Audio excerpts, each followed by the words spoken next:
ઈચ્છાપુર વિસ્તારમાં મહિલાને કામ આપવાની લાલચ આપી દુષ્કર્મની ગંભીર ઘટના સામે આવી હતી। ઘટના બાદ આરોપી રાજ્ય બહાર ફરાર થઈ ગયો હતો, પરંતુ સુરત શહેરના ઝોન 7 પોલીસના કડક માર્ગદર્શન હેઠળ ઝડપભરે કાર્યવાહી હાથ ધરાઈ હતી અને ગણતરીના દિવસોમાં આરોપીને પકડી પાડવાની સફળતા મેળવી હતી। વૈષ્ણવજન તો તેને કહીએ જે પીડ પરાઈ જાનાને રે। નમસ્કાર દર્શક મિત્રો, આપ જોઈ રહ્યા છો નવજીવન ન્યૂઝ। હું છું સાર્થક પટેલ અને વાત કરીએ સુરત શહેરના ઈચ્છાપુર પોલીસ સ્ટેશન વિસ્તારમાં બનેલી આ ગંભીર ઘટનાને ઝોન 7 ડીસીપી દ્વારા વ્યક્તિગત રીતે ગંભીરતાથી લેવામાં આવી હતી અને ત્યારબાદ મહિલાઓ વિરુદ્ધ થતા ગુનાઓમાં તાત્કાલિક કાર્યવાહી કરવા સ્પષ્ટ સૂચના આપવામાં આવી હતી। ઘટનામાં મહિલાને કામ બતાવવાના બહાને એકાંતમાં લઈ જઈ દુષ્કર્મ આચરવામાં આવ્યું હતું અને ચાકુ બતાવી જાનથી મારી નાખવાની ધમકી પણ આપવામાં આવી હતી। સીસીટીવી ફૂટેજ અને ટેકનિકલ એનાલિસિસ આધારે જાણવા મળ્યું કે આરોપી મધ્યપ્રદેશ સમેરિયા ગામે ભાગી ગયો હતો। ત્યારબાદ સુરત શહેરના સર્વેલન્સ ટીમ તરત જ મધ્યપ્રદેશ રવાના થઈ ગઈ હતી અને ત્યાં ભીડવાળા વિસ્તારમાં અલગ અલગ વેશમાં રહેતા ગુપ્ત રેકી શરૂ કરી।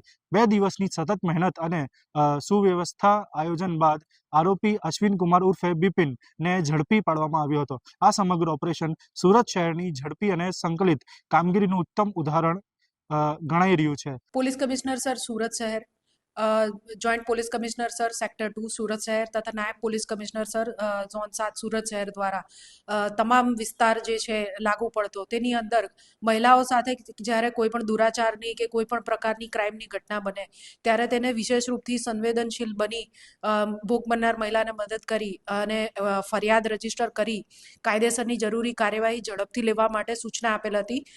તે અંતર્ગત ચાલુ મહિનામાં 2જી તારીખે ઈચ્છાપુર પોલીસ સ્ટેશનના સ્ટાફને એક ફરિયાદ મળેલ, જે ફરિયાદમાં ભોગ બનનાર જે મહિલા છે તેને નોકરીની લાલચ આપીને એક ઈસમ દ્વારા સાયણ ઇન્ડસ્ટ્રીયલ પાર્ક વિસ્તારમાં લઈ જવામાં આવેલ અને ત્યાં એને લલચાવીને ત્યાં બોલાવ્યા બાદ તેને જબરજસ્તી કરી ચપ્પુ બતાવીને જાનથી મારી નાખવાની ધમકી આપી બળાત્કાર ગુજારેલ હતો અને આ વાત કોઈને નહીં કહેવા માટે પણ ધમકી અપાયેલ હતી। ત્યારબાદ આ ઈસમ જે છે એ જગ્યા સ્થળ છોડીને નાસી ગયેલ અને ફરિયાદી મહિલા જે ભોગ બનનાર છે તેમણે ઈચ્છાપુર પોલીસ સ્ટેશનનો સંપર્ક સાધેલ। આ ઘટનાની ગંભીરતા જોતા ઈચ્છાપુર પોલીસ સ્ટેશનના પોલીસ ઇન્સ્પેક્ટર તથા સ્ટાફ દ્વારા તાત્કાલિક કાર્યવાહી શરૂ કરવામાં આવી। ભોગ બનનાર મહિલાની તરત જ એફઆઈઆર રજીસ્ટર કરવામાં આવી અને સાથે જે આરોપી છે એનું આઈડેન્ટિફિકેશન કરવા માટે સીસીટીવી ફૂટેજ વગેરે જોવામાં આવ્યા। આરોપીને આઈડેન્ટિફાઈ કરી એનો નંબર વગેરે મેળવવામાં આવ્યો, જે દરમિયાન પોલીસને જાણ થઈ કે આરોપી મૂળ મધ્યપ્રદેશનો છે અને હાલ નાસ્તો ફરતો છે, એટલે પોલીસને તપાસમાં ખુલ્યું કે પોતાના ઘર તરફ પોતાના ગામ તરફ મધ્યપ્રદેશમાં જઈ રહેલ છે। આ દરમિયાન આરોપીનો મોબાઈલ સ્વિચ ઓફ થઈ ગયેલો હતો। તાત્કાલિક ધોરણે જે દિવસે એફઆઈઆર નોંધાઈ એ જ દિવસે પોલીસ દ્વારા ટીમ ઈચ્છાપુર પોલીસની સર્વેલન્સ સ્ટાફની પીએસઆઈ સહિતની જે ટીમ છે એ લોકોએ એક્શન લીધા અને ટીમને મોકલવામાં આવી। જે 3 પોલીસ કર્મચારીઓ અહીંયાથી ગયેલ હતા, જ્યારે મધ્યપ્રદેશમાં ગયા ત્યારે એના ગામે જઈને આરોપીના ગામે જઈને ખ્યાલ આવ્યો કે એનો ફોન હજુ પણ બંધ છે, સ્વિચ ઓફ જે છે એ ઓન થયો નથી।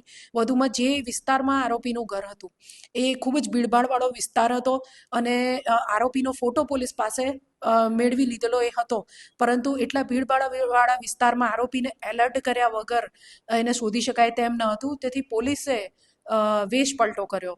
એમાં એક પોલીસ કર્મચારી છે ચાની કેટલી પર, એક ગ્રોસરીના સ્ટોર પર અને એક ઓટો રિક્ષાવાળા બનીને ત્યાં વોચ રાખી। આશરે લગભગ 2 દિવસ જેવા સમય સુધી પોલીસે વોચ રાખી અને આખરે 2 દિવસના અંતે ચાની લારી પર જે ચાની કેટલી ચલાવવા જે વેશ પલટો કરેલ ચેતનભાઈ એ પોલીસ કર્મચારીએ આરોપીને ઓળખી લીધો અને ત્યારબાદ પોલીસે તેને પકડીને અહીંયા ઈચ્છાપુર પોલીસ સ્ટેશન ખાતે ગુજરાતમાં લાવીને ધરપકડ કરી આગળની કાર્યવાહી કરેલ છે।